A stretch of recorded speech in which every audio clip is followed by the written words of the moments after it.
यो चाहिँ के अरे क्याम्ब्रिज युनिभर्सिटी क्याम्ब्रिज आएको अब थाहा छैन यो युनिभर्सिटी हो कि के हो पनि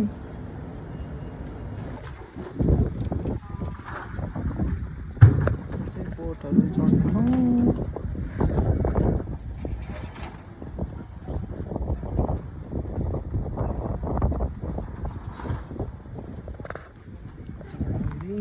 बोट चढ्नु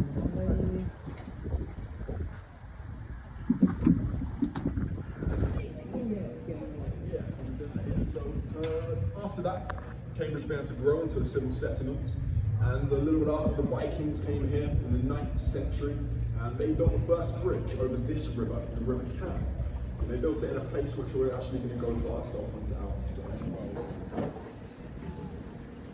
Of course, we're here in Cambridge University. You've probably heard of Oxford University as well. Does anyone know which is older, Cambridge or Oxford? So yeah, it's great. It is Oxford. It is actually. Although we don't like to admit it, Cambridge University was actually common law. So canon law was for people of the church, which included scholars, and common law was for people accused of killing one of the townspeople. And the townspeople thought justice wasn't served well enough because of these different laws, so they took justice into their own hands and ended up executing some of the students, which caused many of the other students to fear for their lives and lots of differences. You've got the houses that form Hogwarts and Harry Potter, like Gryffindor and Slytherin. It's like each college is its own house, and together they form university. So that's like, where is Cambridge? I haven't seen it. Right, yeah. That's all the university, yeah. Cambridge University. Exactly, yeah. So there's not like one place where the university is. It's all around the city, all the colleges, they make up the university. That's crazy. And how many did you say again? 31. 31. Go past 8 of those, which are on the river today. They're the biggest, most famous, oldest ones. And the first one we're actually coming through right now. On both sides of us, all these buildings, this is Queen's College.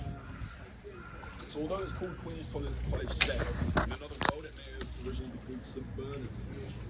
So King Henry VI, the king at the time, and a little bit after this, in 1465, another queen called Queen Elizabeth Woodville became involved in the college, refounding it as her own. And this is why in the name Queen's College there's an apostrophe after the S, because multiple queens founded it. We're now coming into a third queen later became involved in the college as well, Queen Anne Neville, the wife of King Richard III. She became a patroness of the college, donating much of her family's wealth in silver, which made the college very wealthy. But not to her dislike, not long before that had founded his own college here in Cambridge, King's College, which we're now passing on my right hand side. He founded King's College here in 1441, when he was only 19 Are you going years to old. Queen's College? And a year before this, when he was 18 years old, he founded a very prestigious private school here in the UK called Eton. I've heard of it? Yeah. So, do we know what kind of posh maybe? Yeah. Upper class, wealthy. Yeah. So it hasn't actually always been like that. Eton originally was founded by King Henry VI for poor orphan boys to go to. It was, yeah. When he was 18 years old, he founded the college, Eton College, for 70 poor orphan boys to come and receive education funded by Trinity College. And then he founded King's College as he finished his studies. So once those boys finished at Eton, they could come here to King's College to King's College यो चाहिँ king college हजुर main college हो यो हो Cambridge main college हो अरे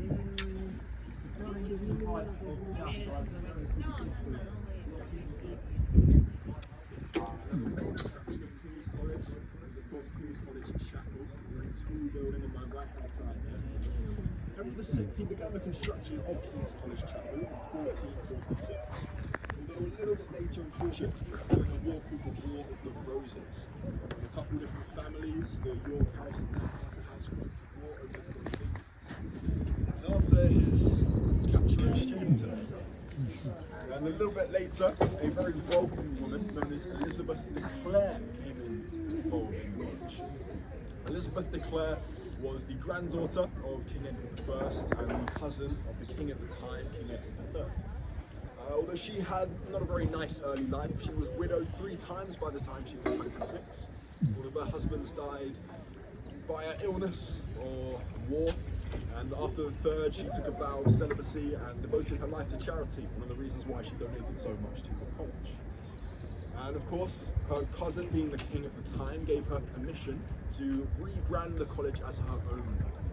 So it was renamed Clare College after herself. And one of the conditions of this refounding was that the chaplain of the college must carry out a sermon every week to pray for her soul, which they've been doing for 700 years, and they still actually do to this day, after doing his undergraduate at Oxford. Has anyone seen the movie about Steve Hawking? Theory of Everything? Do you know who plays him in that movie? No, I don't know the name. Yeah, Eddie Redmayne is his name, the actor. And Eddie Redmayne, he studied at the next college. We're passing on my right hand side now. This is Trinity College. Very similar names to Trinity Hall. Don't get confused, they're 2 separate colleges. Yeah. So Trinity Hall is the school we just passed. Now Trinity, completely different college, much bigger. It's the largest, wealthiest, most famous college in Cambridge. Worth about £2 million today. So Henry decided that England should separate from the Catholic Church in Rome, and he formed his own church called the Church of England. And this is what sparked the time known as the Reformation, when England was going from a Catholic country under the Roman Catholic Church to a Protestant country under the Church of England. The Reformation, one of the things Henry VIII was doing was dissolving many of the Catholic churches and institutions around the country. University, being Catholic institutions, realised they weren't going next. So they used their contacts to build up and turned them into Trinity College here in 1546 to train new leaders and preachers for the Church of England.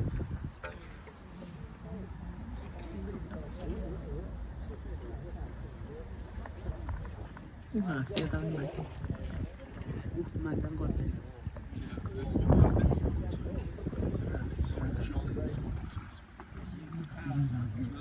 During the Reformation, of course, there were lots of people who were opposed to what Henry was doing by dissolving.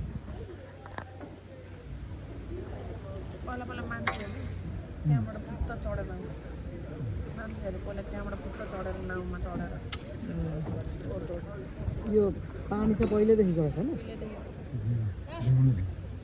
नेपालमा हाम्रो पुर्खाहरू नपुगेको पानी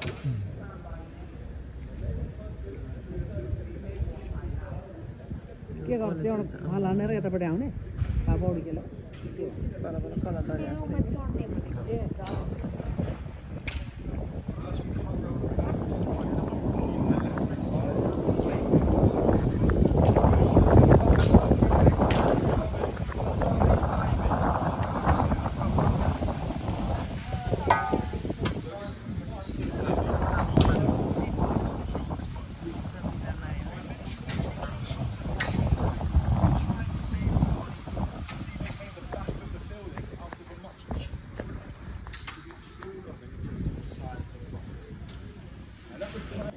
However, he was quite selfish. He really wanted it to sound a bit like himself.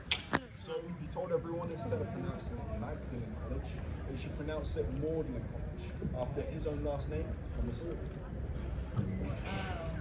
That's why still today it's spelled Magdalene but pronounced.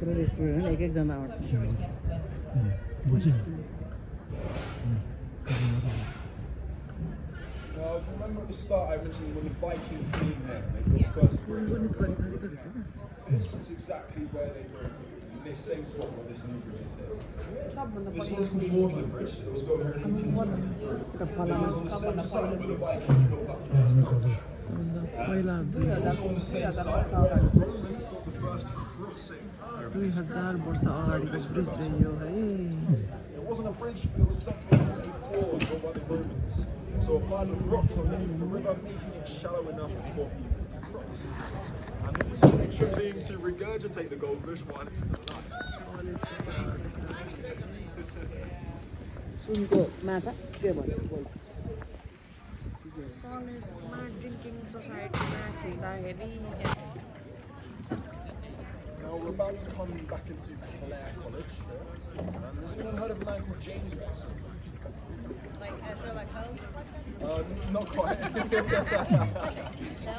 Okay, then no, I haven't. You might have heard of Watson and Crick. So James Watson, he was one of the men credited with the discovery of DNA, the double helix structure. He studied here. He studied here at Clare College. He did his doctoral research here. Started in 1951, and in 1953, him and another man called Francis Crick walked into the Eagle pub, which is by King's Parade, very nice pub, and they declared that they had discovered the secret of life, that being the double helix structure of DNA. DNA भेटाउने दुईजना मान्छे यहाँ पढेको DNA You may have also heard of a man called David Attenborough. DNA National Treasure, of course. He also studied here at Clare College. David Attenborough यहाँ पढेको David Attenborough. David Attenborough These वो are मान्छे हो gardens डिस्कभरीमा right बोल्दैन outside. He's where he had his 90th birthday party. Clare Fellows Gardens. Very prestigious gardens. They have the first banana tree in the UK to produce a banana. And also that redwood tree, which we just went past there behind me. That's called a dawn redwood tree, which was grown from a seedling found on an expedition to China. And before this expedition, the dawn redwood tree had only been known to exist through fossil records. So someone of a prehistoric lived to 1630. And the reason he destroyed all the bridges, leaving only this one, was so it meant Clare Bridge was a choke point. The only point he could be attacked from the other side of the river.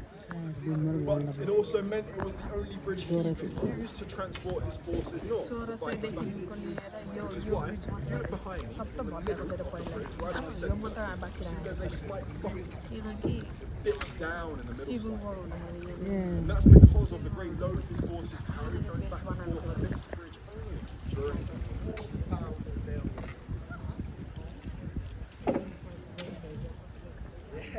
And the reason he chose Clare Bridge rather than any other bridge to use as this choke point was because it was the closest bridge to King's College Chapel on my left-hand side, which is where he chose to house all of his troops during the war, so they had somewhere warm and dry to stay. Now, Cromwell had a reputation for destroying any stained glass windows that he saw around the country. But the reason he left these was attacked and ultimately destroyed them is because he needed them so his troops could fully dry throughout winter. Which is why, still to this day, these are the largest collection of those stained glass windows in the UK. As Cromwell destroyed